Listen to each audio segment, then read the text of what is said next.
Ratusan seniman reok di Malaysia Ponorogo, kembali Jawa bikin Timur ulah menggelar negeri aksi jiran protes maupun reok Ponorogo ke Malaysia. UNESCO sampai mau jadikan bahasa Melayu di dalam Budaya itu melambangkan bangsa itu sendiri.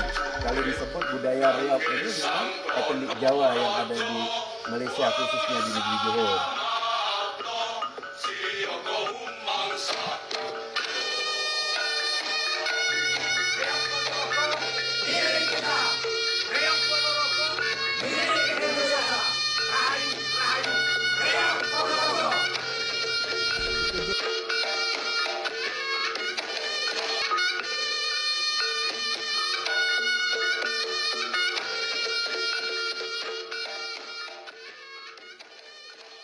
Assalamualaikum warahmatullahi wabarakatuh. Selamat datang di Tiun TV Pak Ari.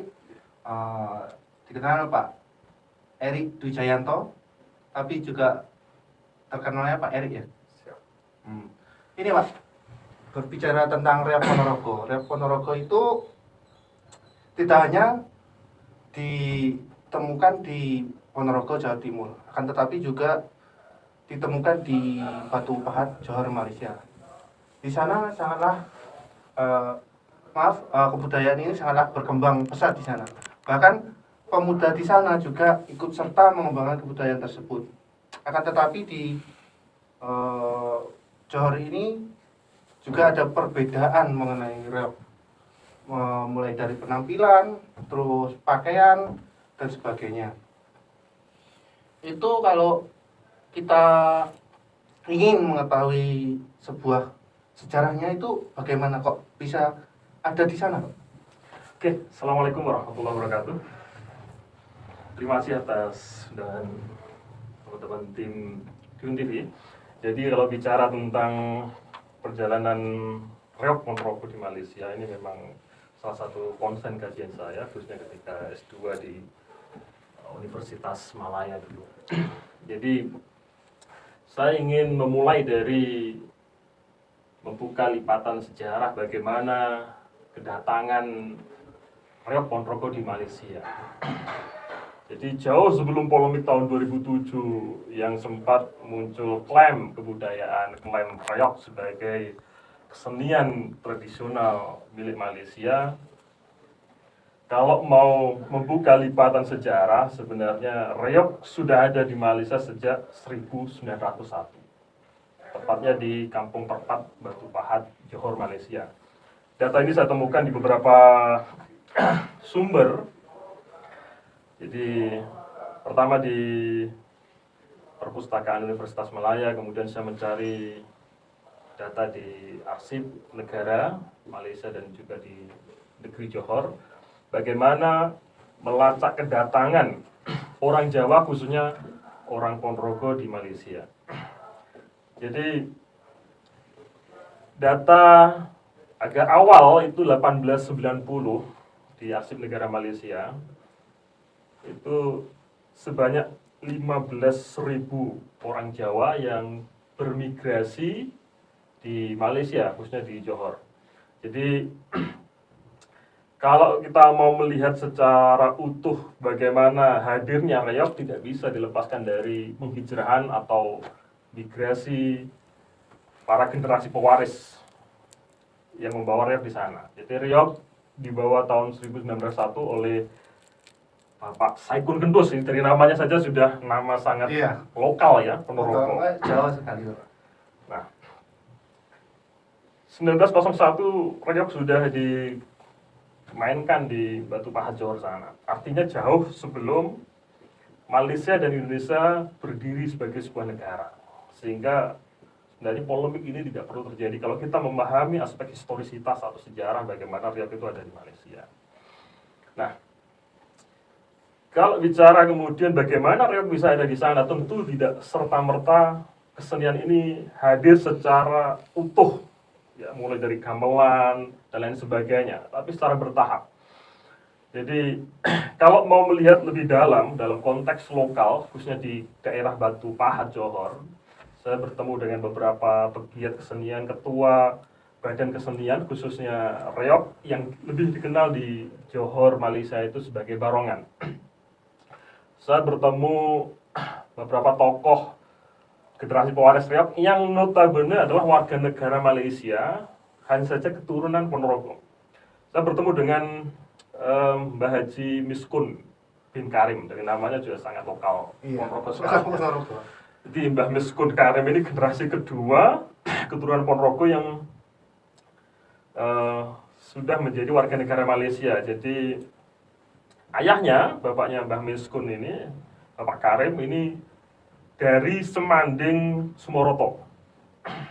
Kemudian berhijrah membuka perkampungan yang dulunya adalah masih kawasan hutan tahun 1911. Dibuka oleh beberapa rombongan yang dibawa dari Ponorogo, kemudian mendirikan satu kampung namanya Parit Nipah Darat di kawasan Parit Raja Batu Pahat Johor. Jadi 90% bisa dikatakan kawasan-kawasan yang menjadi basis domisili keturunan Ponorogo otomatis kemudian dikembangkan dan dilestarikan, ada tradisi termasuk kesenian Rioknya. Jadi salah satu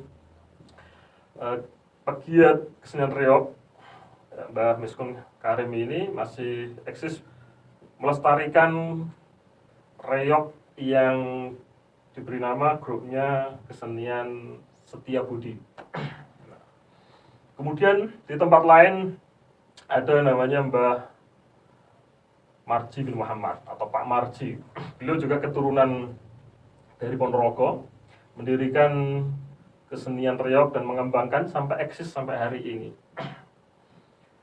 Di tempat lain ada juga kesenian Riok, namanya grupnya atau kelompoknya Sinar Warisan. Jadi ketika saya di Johor bertemu wawancarai beliau-beliau ini, ada 3 kelompok yang saya datangi.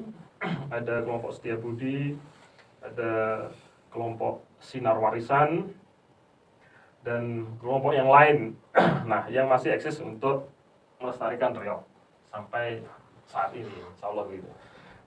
Ini baru di satu kawasan. Kalau di Johor itu ada beberapa kawasan. Johor itu kan setingkat provinsi kalau di tempat kita. Sehingga hampir di semua kawasan-kawasan yang menjadi basis domisili masyarakat keturunan Ponorogo itu masih melestarikan ada tradisi Ponorogo, khususnya kesenian Riok ini. Gitu.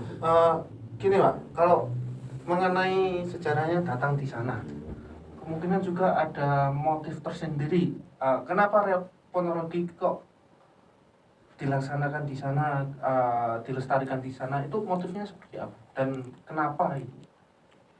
Oke, jadi bagaimana yang saya sampaikan di awal tadi, dari perjalanan sejarah bagaimana orang-orang Ponorogo yang kemudian berhijrah atau bermigrasi ke Batu Pahat, Johor, Malaysia ini, pertama memang ada motif ekonomi. Jadi ketika masa kolonialisme penjajahan Belanda, ada penekanan, dominasi, dan penindasan yang dilakukan oleh kolonial, sehingga memaksa mereka untuk mencari kawasan baru, berhijrah untuk mencari kestabilan politik dan kestabilan ekonomi. Jadi motif ekonomi memang bagian dari latar belakang kenapa orang-orang Ponorogo sebagian berhijrah ke Malaysia. Kedua, ada motif agama. Ini yang tidak banyak dilihat dalam beberapa referensi yang banyak menampilkan seolah-olah orang Jawa, apalagi orang Ponorogo itu kalau ke Malaysia sebagai buruh atau sebagai pekerja. Padahal kalau kita mau melihat lebih dalam lagi, tidak hanya semata-mata golongan pekerja yang datang ke Malaysia, tapi juga golongan agamawan. Jadi ada yang datang ke Malaysia itu untuk menyebarkan dakwah, untuk mengembangkan pemahaman keislaman Ahlus Sunnah wal Jamaah yang melestarikan tradisi, yang menghargai kearifan budaya lokal. Nah, motif agama itu selain untuk menyebarkan dakwah, ada sebagian dari mereka yang memang ingin menunaikan ibadah haji. Nah, jadi kalau kita mau melacak bagaimana rute perjalanannya, orang-orang Ponorogo atau umumnya orang Jawa yang mau menunaikan haji tapi kemudian tidak ada biaya, mereka akan datang ke Malaysia yang sebelumnya transit atau singgah di Singapura. Singapura dulu masih menjadi kekuasaan teritorial Semenanjung Malaya atau masih dalam kategori kawasan di bawah wilayah Malaysia. Nah, setelah transit di Singapura, mereka kemudian datang ke Johor. Nah, di Johor mereka diterima oleh agen perjalanan haji namanya Al-Sagof Company, dari perusahaan yang memang salah satunya untuk memberangkatkan calon jemaah haji atau maskapai haji. Nah, orang-orang Jawa yang ingin menunaikan ibadah haji tapi terkendala biaya, mereka akan diberangkatkan oleh Al-Sagof Company ini, perusahaannya Al-Sagof, dengan perjanjian setelah selesai menunaikan ibadah haji mereka harus bekerja di bawah perusahaannya Al-Sagof.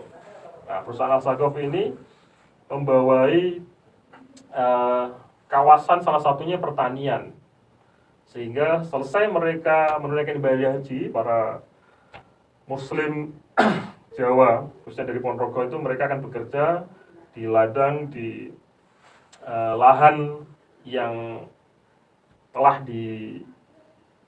dikerjakan oleh perusahaan Al-Sagof ini. Dengan begitu akhirnya mereka dapat menunaikan ibadah haji. Nah, bagaimana kemudian dengan kehadiran Riok bisa berkembang di sana? Tentu orang-orang yang berhijrah dari Ponorogo ke Malaysia ini tetap melestarikan budaya identitas asalnya. Identitas budaya ini ya salah satunya melalui kesenian Riok ini.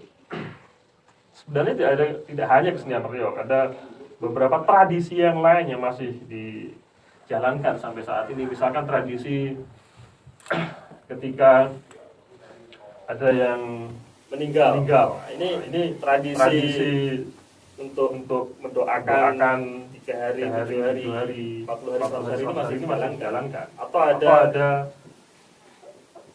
tradisi kehamilan. Misalkan telon, kemudian pan sampai kelahiran itu ada tradisi yang dijalankan. Itu juga dalam tradisi kerumunan, disambatan, jago bayi, hewan itu masih dijalankan. Artinya ini memang melekat sebagai cultural identitas kultural masyarakat Ponorogo yang walaupun sudah menjadi warga negara Malaysia. Karena kesamaan ikatan kultur inilah yang kemudian menjadikan mereka tetap melestarikan identitas budayanya, salah satunya melalui kesenian Riok ini. Sehingga secara bertahap Riok ini hadir sebagai kesenian hiburan, sehingga banyak ditampilkan ketika ada hajatan pernikahan, hajatan khitan, dan hajatan-hajatan lain, bahkan diundang pemerintah. Itu kenapa kemudian Riok bisa eksis dan berkembang sampai hari ini di Johor Batu Pahat, Malaysia. Menarik juga Pak ya. Tapi juga ada yang menarik juga Pak. Bukan hanya kebudayaannya saja yang melekat di pada orang Ponorogo di sana, tapi juga mentalnya juga Pak. Mengenai tentang perjalanan ke sana, sampai di sana kan kalau orang yang belum tahu tempat atau situasi sana kan pasti bingung. Tapi kalau orang Ponorogo datang ke sana, terus yang pernah saya baca di sana, orang Ponorogo itu gimana ya, punya lahan tersendiri, dan kemudian untuk mengembangkan lahannya itu mereka juga memperluas lahannya itu. Kekayaan itu dinilai dengan orang itu punya lahan atau tidak di sana. Dan orang Jawa itu terkenal kalau di sana mungkin di desa atau kotanya itu nama depannya dikasih nama parit gitu. Ya. Jadi memang mentalitas atau karakter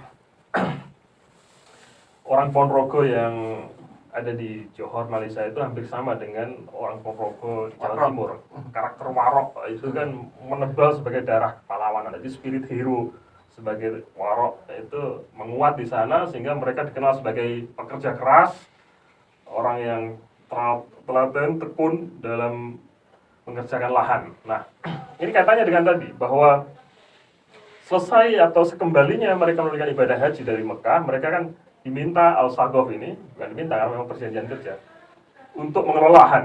Nah, pada saat itu Sultan Abu Bakar sebagai Sultan Johor memberikan tanah hibah, sehingga ini menjadi alasan kenapa mereka tidak kembali ke Ponorogo setelah menunaikan ibadah haji.